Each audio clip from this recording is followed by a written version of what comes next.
Life சொல்லுங்க. இன்றைக்கி நம்ம பாவக்காய் வச்சு ஒரு புளிக்குழம்பு பண்ண போகிறோம். அது எப்படி செய்யலான்னு பார்க்கலாம். வாங்க வீடியோக்குள்ளே போகலாம். நான் ஒரு 1/4 கிலோ பாவக்காய் எடுத்துருக்கேங்க. நான் ரவுண்டாக அரிஞ்சு வச்சுருக்கேன். இங்கே பாருங்கள், இந்தமாரி அரிஞ்சு வச்சுருக்கேன். இந்தமாரி நீங்கள் அரிஞ்சுக்குங்க. இதுக்கு ஒரு 150 கிராம் சின்ன வெங்காயம் எடுத்து வச்சுருக்கேங்க.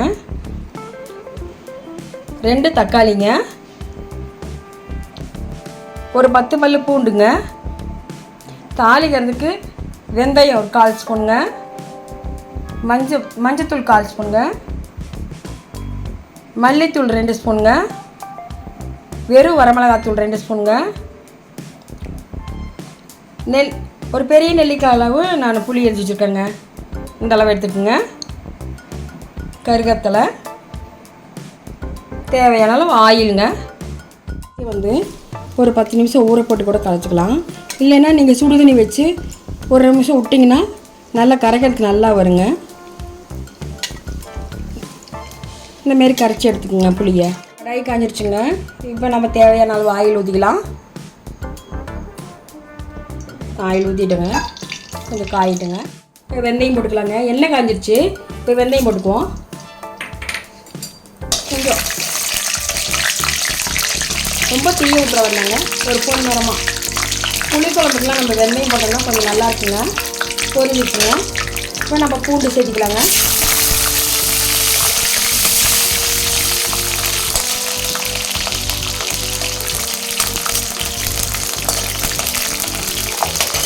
இப்போ நம்ம சின்ன வெங்காயம் சேர்த்துக்கலாங்க.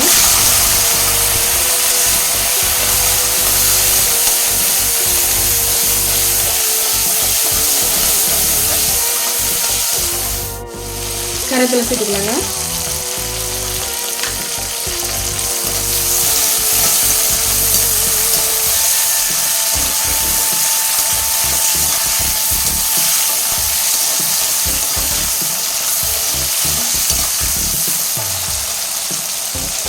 நம்ம பாவக்காய் சேர்த்திடலாங்க.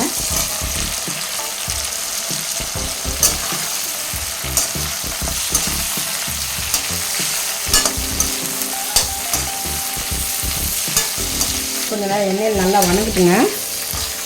நல்லா எண்ணெயில் வணக்கிடுவோம்.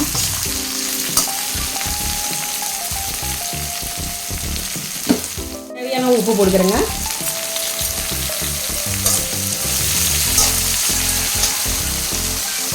மஞ்சத்தூள் 1/4 ஸ்பூனுங்க, மிளகாத்தூள் 2 ஸ்பூனுங்க,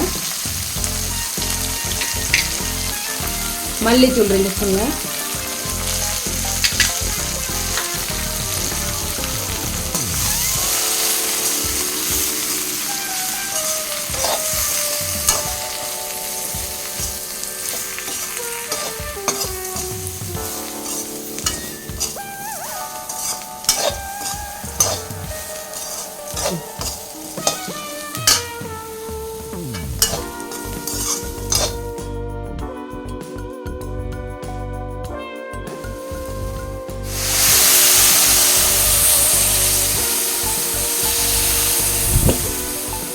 ஒரு 1.5 டம்ளர் ஊற்றிங்க. இது நல்லா வேகட்டுங்க.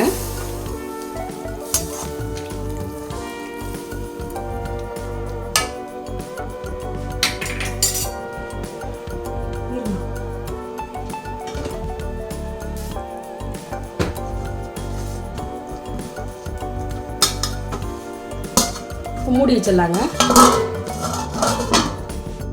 நான் தக்காளியும் புளியும் கரைச்சி வச்சுருக்கேன். இந்தமாரி கரைச்சிக்கலாங்க. கரைச்சி இப்போ நம்ம அந்த கொதிக்கிறதுல ஊற்றிக்கலாங்க.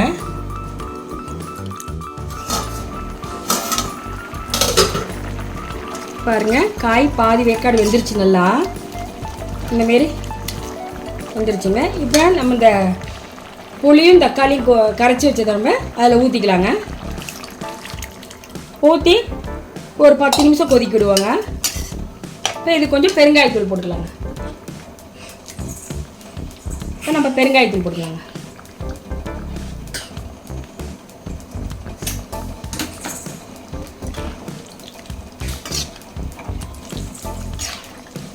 இப்போ நம்ம இதை ஒரு 10 நிமிஷம் கொதிக்க விடுவோங்க. இப்போ முடிச்சிடலாம். ரெடி ஆயிடுச்சுங்க. மாதிரி